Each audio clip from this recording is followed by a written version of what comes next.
go first to MS Now contributor Inzamam Rashid, joining us, of course, from Dubai. So, Inzamam, how are these new U.S. and Iran strikes straining the agreement between the two countries?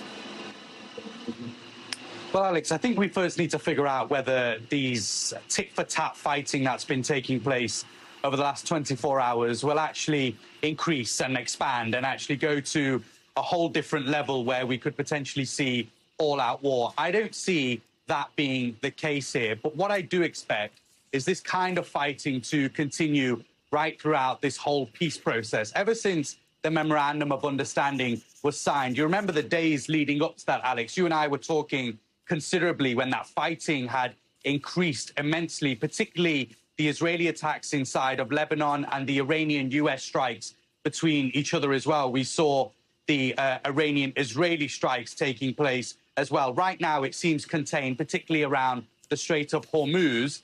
But that's the question. Will it escalate? And I don't think it will. Now, what will be the knock-on effect to when it comes to actual talks and discussions taking place? Look, all sides have still made this consensus to get a peace deal over the line. That's what the whole signing of the Memorandum of Understanding was about. But as we heard in the opening, there is still this element that Iran can control the Strait of Hormuz whenever it wants to. And we've seen that with a couple of attacks on vessels now. And as a result, we've seen the US retaliation.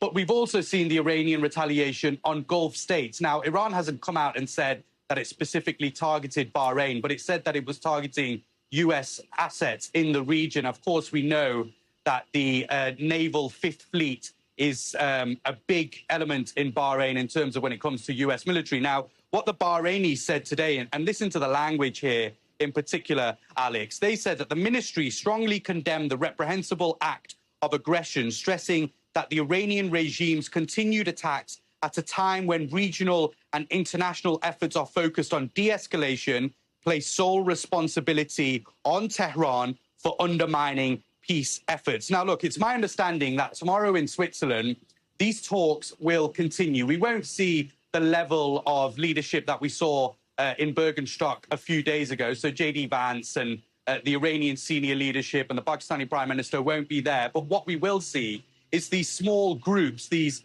task force groups that are effectively going to have face-to-face discussions from the Qatar side, from the Pakistan side, from the US and Iranian side, talking about those issues in the Memorandum of Understanding, whether it be Iran's nuclear program, whether it will be around releasing of frozen assets. But what will be discussed clearly is the Strait of Hormuz and point number one of the Memorandum of Understanding. That is ending fighting in the region completely. And clearly that isn't being fulfilled right now from the US and Iran being the aggressor initially. And I think that will be on the top of the agenda when these sides meet once again tomorrow, Alex.